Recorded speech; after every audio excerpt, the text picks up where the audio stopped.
Peace be with you. My name is Alan Kiesler. I live in Esparto, California, and many of my friends have recently asked me to please make some videos to post on YouTube about my experiences of meeting extraterrestrials. So this is the first one of that series. And at that time, the first time I met an extraterrestrial was in 1956 when I was 9 years old.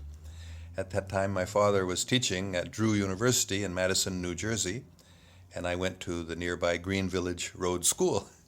One day when I was walking home from school through a wooded area, there was a clearing in the woods, and as I came into that clearing, I saw this.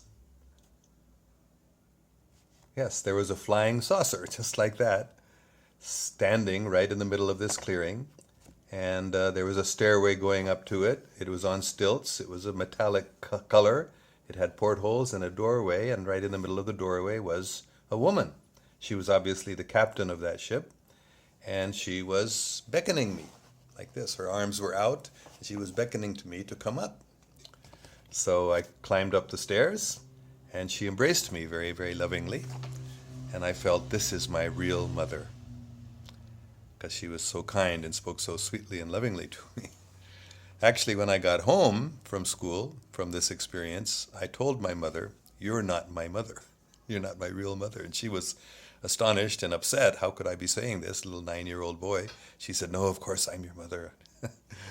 But I said, "No, if you think you're my mother, you made a mistake." Because she said, "No, I saw you being born in the hospital." I said, "They must have changed me in the hospital or something." So why did I say that? At the time, I didn't have clear memories, but later, as my memories came back, I realized that I had met an extraterrestrial being who I had some very, very close, loving relationship with. So in modern days, people are afraid of extraterrestrials, aliens attacking us because of all these Hollywood movies, but in those days, we weren't afraid like that of extraterrestrials. We even saw newspaper articles on the front page of newspapers. There was an article once about flying saucers over Washington, D.C.